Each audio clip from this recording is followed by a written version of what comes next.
नमस्कार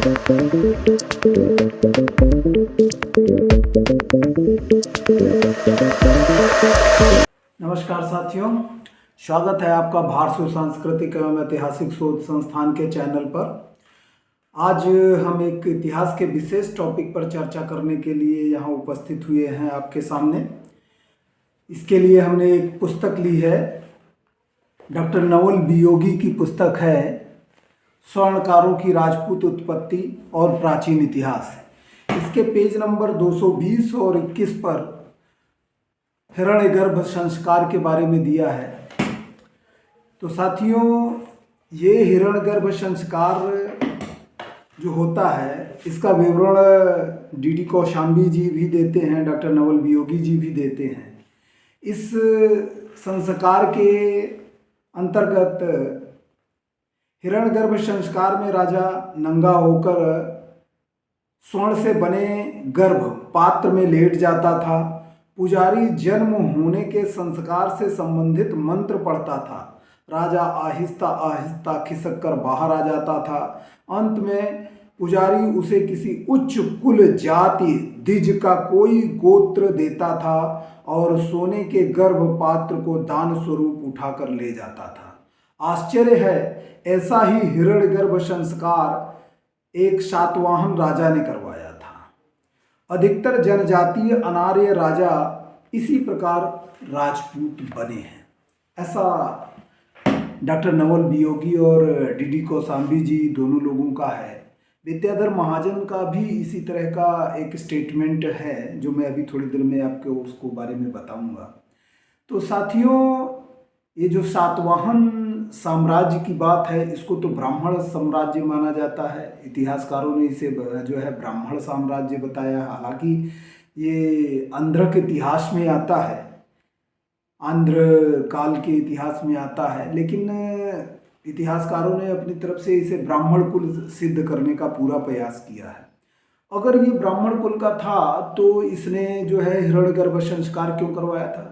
हिरण्यगर्भ संस्कार जो है अपने सामाजिक स्तर को ऊपर उठाने के लिए किया जाता था। जो जनजातीय राजा थे या जिन राजाओं का सोशल बाइकॉट हुआ था, उनको उच्च स्तर प्रदान करने के लिए ये संस्कार किया जाता था। इसमें राजा एक तरीके से पुजारियों से हार मानकर उनकी बात को मानता था और उसके फलस्वरूप उसे एक पात्र बनवाना पड़ता था सोने का, जिसे गर्भ कहते थे। वो उस पात्र में प्रविष्ट होता था, पुजारी मंत्र पढ़ते थे, धीरे धीरे वो बाहर आता था। इसके साथ ही उसका गोत्र, कुल, जाति सब कुछ बदल जाता था। उसके साथ उसके जो राज्य में उसके लोग रहते थे, उसकी जाति के जो लोग रहते थे, उनका भी ये कुल, गोत्र, जाति बदल जाती थी ऑटोमेटिक। तो साथियों, मैं कुछ चीज़ें और पढ़ रहा हूँ आपके सामने। टॉपिक जो है इसी में है, राजपूत चीता व मेड़ों का स्वर्णकारों से संबंध। इसमें कर्नल जेम्स टाड के अनुसार स्वर्णकारों के दो भाग हैं, टाक, तक्षक तथा मेर या मेड़।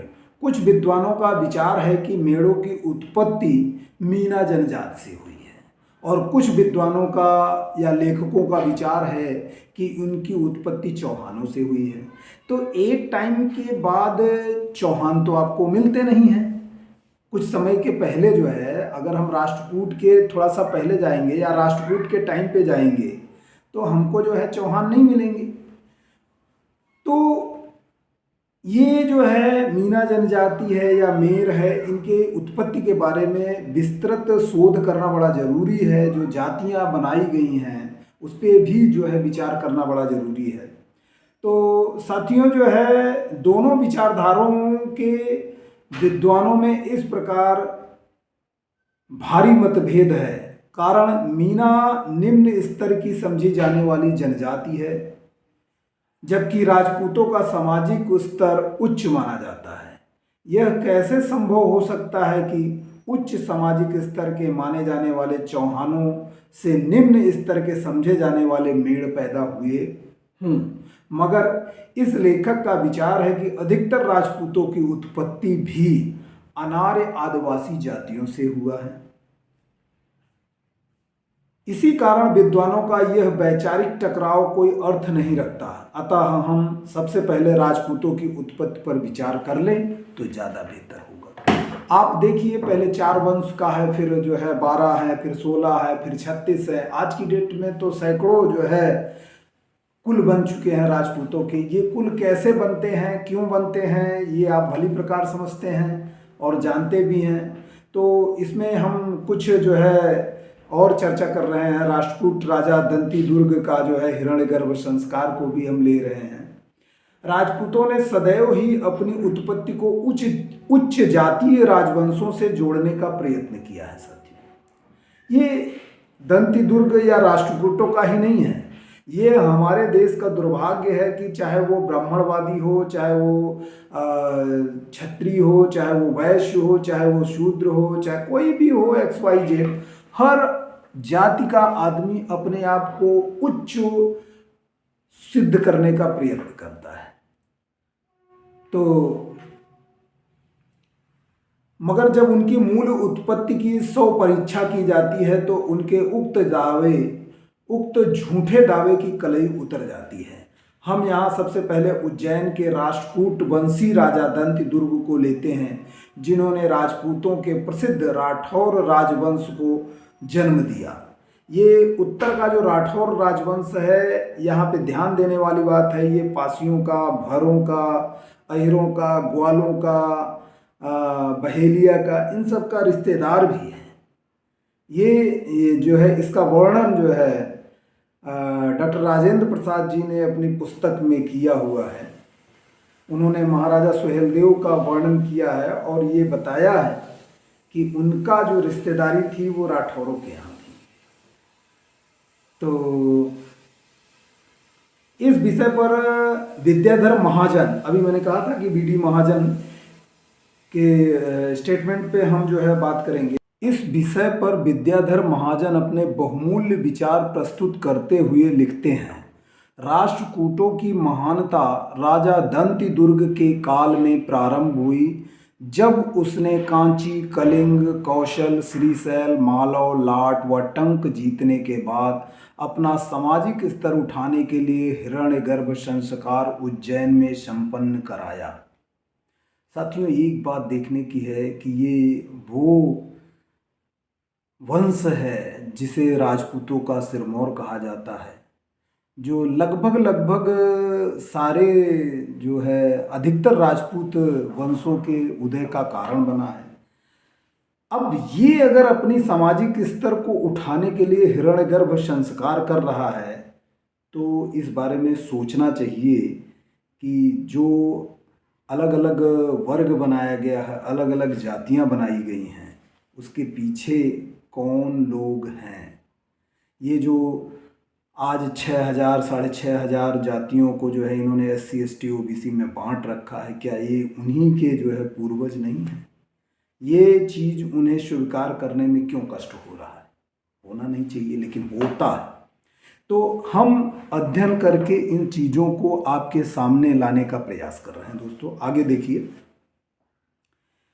फ्लीट के अनुसार राष्ट्रकूट उत्तर के राठौरों की संतति पूर्वज थे। वर्नैट के अनुसार राष्ट्रकूटों का संबंध आंध्र प्रदेश के द्रविड़ रेड्डी लोगों के साथ था।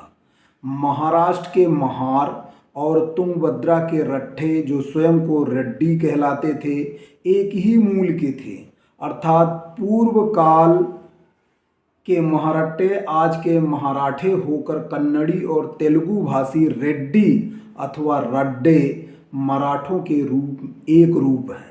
जैन धर्म से रेड्डी लिंगायत धर्म में गए तो महारट्टे बौद्ध धर्म से शैव धर्म में गए। आज दक्षिण के लिंगायत धर्म वाले एक आंदोलन चला रहे हैं कि हमें हिंदू में नहीं शामिल कीजिए, हमें बौद्ध में नहीं शामिल कीजिए, हमें हिंदू में नहीं शामिल कीजिए, हमें मुस्लिम में नहीं शामिल कीजिए, हमें किसी धर्म में नहीं, हमारा एक अलग धर्म है, हमारा लिंगायत धर्म है, हम अपने धर्म को मानते हैं, हमें एक नए धर्म की मान्यता दी जाए। लिंगायत धर्म वाले इसके लिए एक विशाल संघर्ष कर रहे हैं, बड़ा संघर्ष कर रहे हैं। अर्थात रेड्डियों राष्ट्रकूटों की मूल उत्पत्ति महारटे यानी टाक या तक्षक नागवंश से हुई है।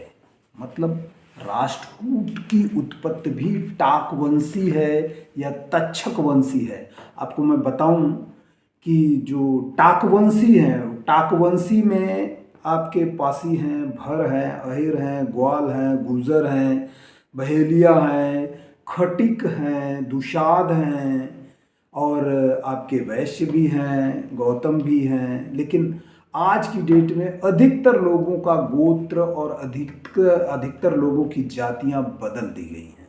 उनको अलग अलग नामों से, अलग अलग गोत्रों से पहचाना जाता है, उनको अलग अलग गोत्रों से जाना जाता है। लेकिन अगर हम ऐतिहासिक रूप से उनका अध्ययन करेंगे तो हम पाएंगे कि वो सभी एक हैं।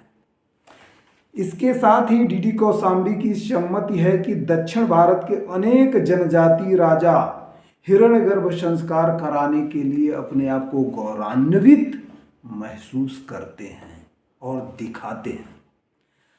हमारा ये जो विचार है, हमने जो इस टॉपिक पर चर्चा की है, ये किसी जाति का, किसी जो है संप्रदाय के, किसी जो है वर्ग का जो है मजाक उड़ाने के लिए नहीं किया। हमारा ये विचार है कि अगर हम इस देश से जातिवाद मिटा दें और लोग इकट्ठा हो जाएं, लोग एक हो जाएं, तो हमारा देश निश्चित रूप से तरक्की कर सकता है। और इसके लिए ये सभी को स्वीकार करना पड़ेगा कि हम सब एक ही जगह से आए हैं।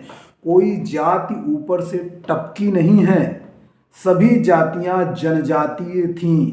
आज जितने अपने आप को उच्च वर्गीय समझते हैं, जितने आप को ब्राह्मण समझते हैं, जितने आप को क्षत्रिय समझते हैं, वैश्य समझते हैं, अगर 1000 साल पीछे जाएंगे, 1500 साल पीछे जाएंगे, 2000 साल पीछे जाएंगे तो ये कबीलाई जीवन जीते नजर आएंगे। इन्हीं के भाई बंधु जो तरक्की नहीं कर पाए, जिनका वर्चस्व नहीं रह पाया, वो आज दलित और शूद्र बन के बैठे हैं।